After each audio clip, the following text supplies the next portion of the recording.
Welcome to my new channel.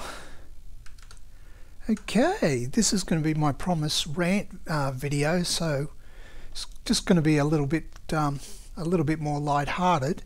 But what I'm going to do is talk through some of the technical aspects of programming these Starship simulations.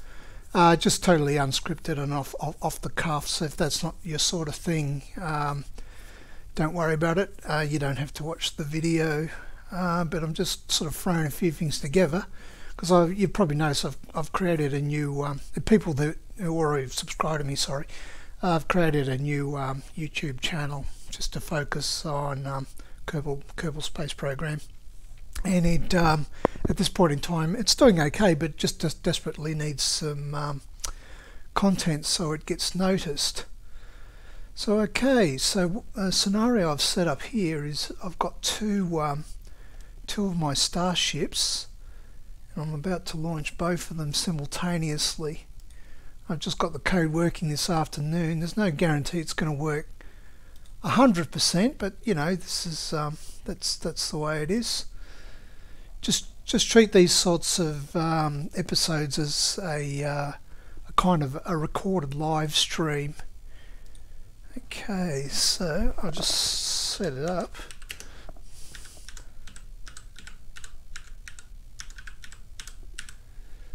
Okay.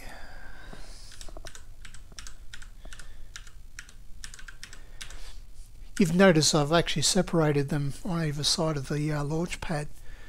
The reason I did that was because they actually were colliding, so I had them a lot closer. I had them just behind Jeb there for the you know, just for the photogenics, but I had to separate them because they were actually colliding. Don't know if that's a good thing or not. Maybe it is.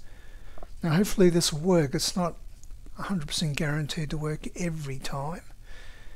Okay. Oh good. Yeah, that's a promising sign. Oh, that's not, because I can't spell. Don't have much time. Right. Did I get them synchronized? Not quite, but okay, I missed it, but it doesn't really matter all that much. Okay, better won't get any sound until I actually get at least one of them in focus. Right. Now, I only wrote these scripts because I wanted a break from writing my scripts to Eve stuff, but to actually discovered these were all actually harder than writing the Eve stuff. So I thought I was going to get a break from the Eve stuff, and ended up making things harder for myself. Now, strangely enough, you know, I thought I would try to simulate the SN10 high altitude test as close as I could. So I thought, oh yeah, I'll just go and switch off the engines, and I've only got a couple of vector engines in there on a standard sort of adapter. I haven't tried to clip them in together or anything like that. And I discovered that caused all my trouble, because it starts shutting engines down.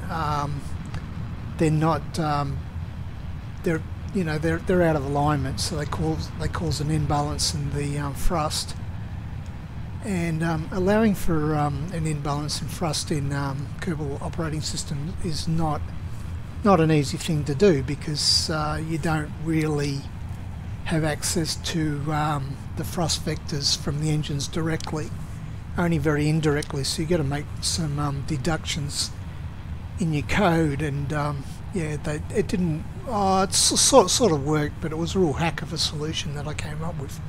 I actually ignore the thrust completely. I just look at the alignment from the velocity vector, and try to adjust the thrust from that.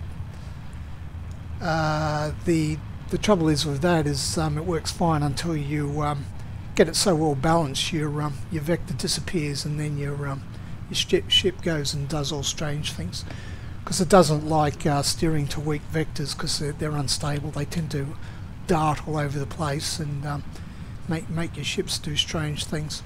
It's always better to have a strong vector when you're doing automated steering. I think it used to be the one of the older versions of Kerbal Space Program. You know how when you put on the SAS and you get those, you can follow targets and retrograde and prograde and all that. I think it used to actually switch them off if your speed was less than 1 meter per second. And the reason being is that your vector was getting so weak, your velocity vector was getting so weak, it was going to cause you more trouble than it was worth. So they actually used to shut it down. I don't think they do that now. I think they might have changed it, but don't quote me on that. Okay, so they just I've just changed the speed. So I went from 50 meters a second to 30 meters a second. Yeah, it doesn't matter. You can watch this. You can watch this little gauge up here instead of me bringing up the other bigger gauges. Yeah, I'm going to speed this whole. You know, okay, I've done my high altitude test. Well, it wasn't even very high, was it? 10 kilometers. I've done the simulations, so in future I'm going to do things my way because I can do them a lot quicker. But it was interesting to do. So okay, it's down on one engine now, and you can see how I'm holding the thrust vector off to one side to compensate for the thrust imbalance there. Otherwise, the ships would be moving across the sky quite quickly, but they're even now. There's the horizontal speed slowly going up there. What are we going into a? Oh no, that's 15 meters a second. Yeah, so it's getting worse and worse. Yeah, so they're starting to move across the sky, which is what you don't really want, because you want them to go straight up and go straight down under these circumstances. Okay, sorry, that was a hover actually. And okay, I put in a pause here just because if I run the whole simulation, it takes about 7 minutes. And believe me, once you've done that 10 times, you start to get sick of it and want to go and do something else, go and check your Facebook or something like that. So I used to chuck in a pause at this point so I could resume when I was ready to have another look. Unfortunately, you've got to run the whole simulation from start to finish. You can't restart it or take any shortcuts or anything like that. It just doesn't work. Okay, there's actually 2 of them. Getting the it's okay. I'm having trouble focusing in on because they're a little bit separated. See how they go this time. I can't guarantee that they'll land successfully every time. They're bound to muck up. Yeah. Now okay. Technically now they're gliding. They're gliding. When you watch the SpaceX video, they appear to be. It's hard to say because I keep changing the camera angles, but they're gliding too. But I'm trying to glide them towards the target, but it's not very good. I know how to do glides. I've done planes before, but these things are really cantankerous. And these are just, they're not flaps, they're fins, so I can't move them or get any attitude control whatsoever. So I have to do it with the RCS and the one little reaction wheel that I'm using. I hope they. Sorry about moving the thing around all the time. I hate it when people do that, but just trying to keep them both in sight.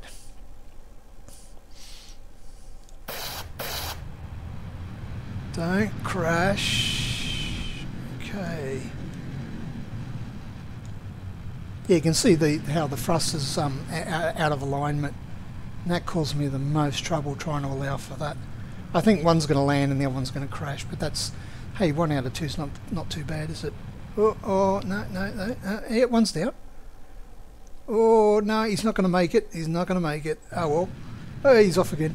Oh, he might land somewhere else. Ah, no, my code's not that good. He's not going to recover. He's dead.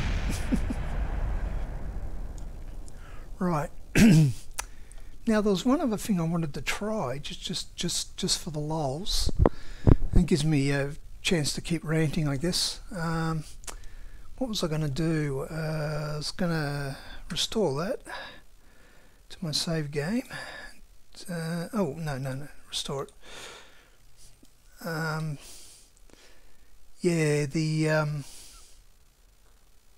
yeah, I'll keep doing a double launch, a separated double launch. Yeah. Okay, try again.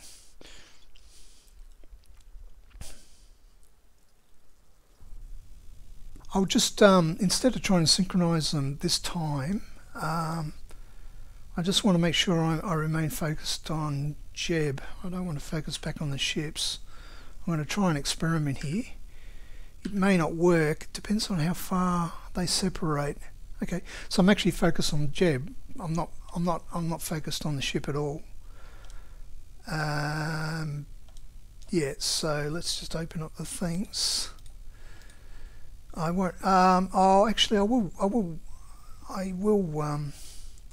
try to synchronize them because I have to change the parameter file. I can't be bothered at this point in time. So what I'll do is just Hail Mary it, I think.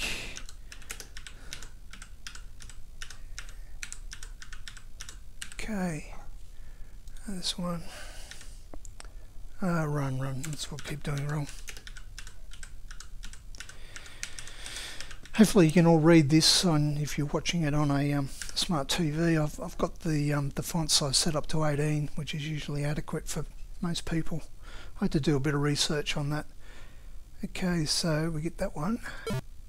God, it'd be good if I could spell, wouldn't it? Okay, I've got plenty of time there. Okay, get them into sync. Right. I want to stay focused on Jeb. Okay, just watch this. Actually, I'll back off a bit. You'll be able to see what happens. I don't know if this is going to work out, but let's just find out what happens. There they go. But I stay here with Jeb. I don't know how well I'm going to be able to. Very badly, unfortunately. I might have to edit this bit out. Yeah, I can't. Yeah, the stupid looking camera won't let me. Only gives me those two options. I can't pan it out too far. Oh, yes, I can. There they go. These are ships. Just barely rendering over there. Now, they may just disappear from the game completely if they get too far away. Or they may not. I don't know. They're pretty close, but you know, I've got no. I can watch. I can still bring up the screens again if I need to. They are there. Screens are pretty boring.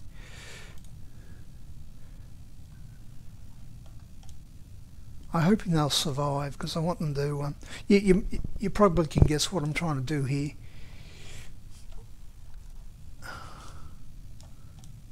Not very intelligently. I think, yeah, when you start to focus away from a vessel, I think things start to get weird after about 2.5 kilometres, and they start to get really weird after about 20 kilometres. I'm hoping they'll be just close enough that the game engine will keep them running. Oh, I didn't like the sound of that. Okay, yeah, they're going to get up to about 10 kilometres.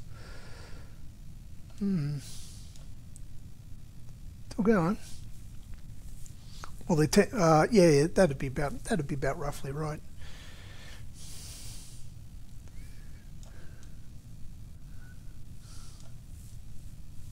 So they're still under. If you haven't seen this trick before, oh, I think did one disappear? Oh no, it's still there. They're still under Kerbal Operating System control, as you can see from there. But it doesn't necessarily mean that the game engine is playing nice with them. It's not a it's not a massively multiplayer online game or anything like that where you can have you know, hundreds of active characters running around, and they're all spawned correctly. Taking into account simulation bubbles and stuff like that, but let's not go into all that detail. But Kerbal Space Program is definitely not written like that. That's why I was keen to see the new the Kerbal Space Program 2, because if it was going to be multiplayer, then they have to allow you to have a lot more active things flying around the place and a lot further apart. I was looking forward to all of that, but sounds like we're not going to get it to next year at the earliest. And I don't even know if they're going to have a scripting language. Yeah, it's a bit of an ask asking the Kerbal operating system people to drop everything and start writing a new scripting language just for us. Thought to ask. Okay, they're up at 10.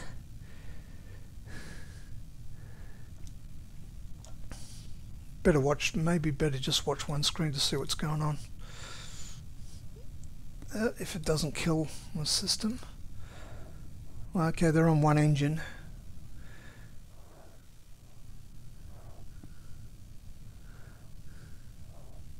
Hover, they're on a hover, okay.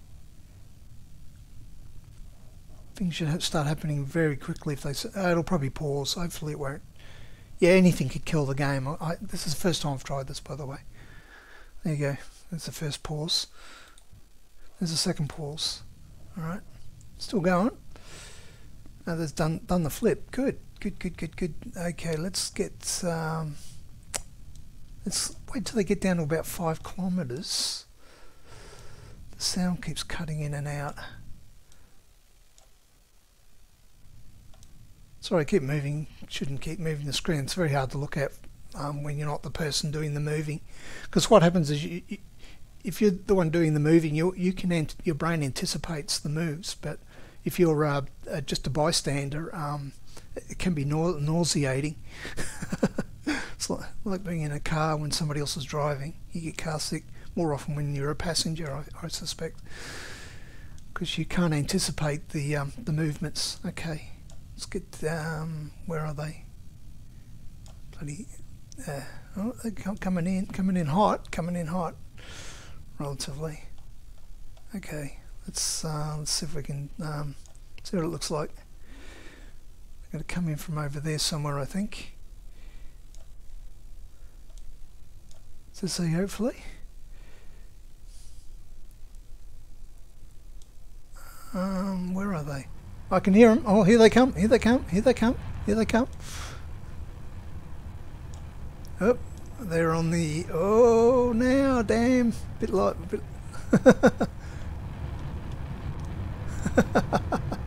Jesus. I think this is going to end in tears. There goes one.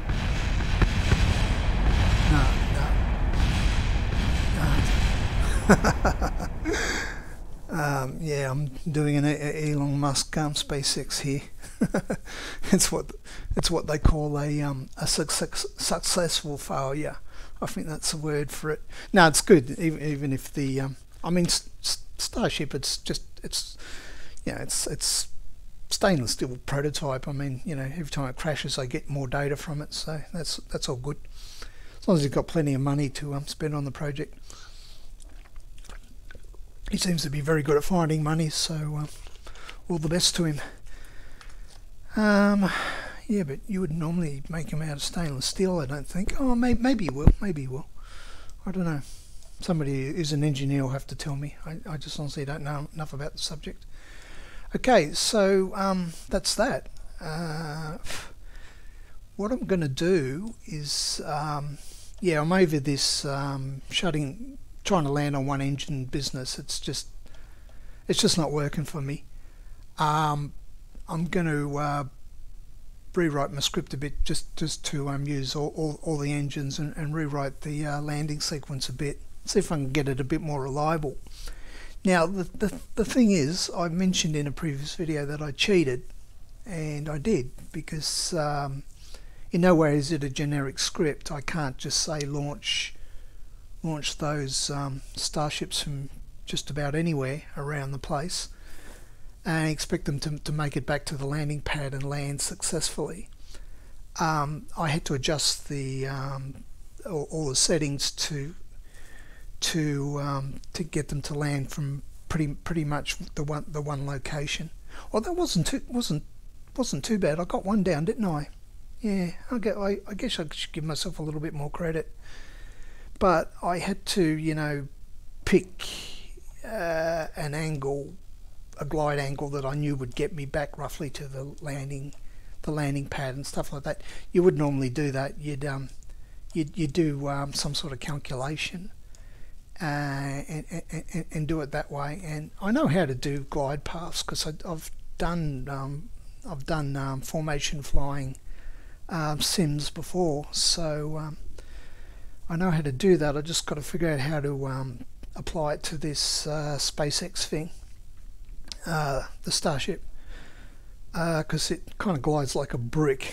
I think you've noticed, and you know, because I've got because I'm using stock parts. I don't have any fancy hinges or anything like that, and I don't even know if even if you do install one of the expansion packs or whatever, I don't even know if Kerbal Operating System will use a hinged flap as part of its steering or not, and I'm not even going to bother to find out. Somebody could tell me if they want to, but I'm going to stick with stock parts, and that means they're not flaps, they're fins, and they're not even actuated. Although I probably could put flaps on them if I want to, and that's something I'll consider. Becoming more like a plane than a rocket, though. Anyway, I'm going to experiment with it and get them more reliable. But what I definitely won't be doing is I'll be going back to a. I'll stick with 3 engines, but I'll keep them all running. I don't have. I know why the engineers in SpaceX did that. It's to do with saving fuel. You shut down engines instead of, because they can't throttle the engines all the way down. They don't have that much control. You either you throttle them down and then shut them off. So to reduce thrust, you have to switch the engines right off completely, because those engines are probably overpowered. I very much doubt whether that the SN10 would hover on 3 engines. So I think it would take off again. There was a very good video I just watched the other night. I think the guy's called the ordinary astronaut or the everyday astronaut or something like that. He did an excellent analysis of I'll call them a hover slam landing, and the reasons why Starship does things the way they do it. But in future, I'm not going to be doing things their way. I'm going to be doing things my way, because I do want it all to work, and my goal is to basically come up with a script that's not so finely tuned to work from just one location. You know, you can within reason, as long as you're not too far away from the landing pad, you could basically say land here and set it, and it would go off and land there and not require any special tuning and experimentation to make it happen. It should just be flexible enough to just work, because you know, the next step with this simulation is to put the Starship on top of a Heavy and start doing all the orbital refueling simulations, and that means you've got to deorbit the Starship and pretty much land it from a deorbit, so you've got even less control over your starting positions and things like that. Alrighty, that was fun. That was my rant. I ended up spending a lot more time coding than I really wanted to. So yeah, it was sort of fun. We got some interesting results, but from here on in, I'm going to try to do things my way, using stock parts and not having to cater for out of alignment thrust again. Oh, that'd be nice. Okay, catch you next episode.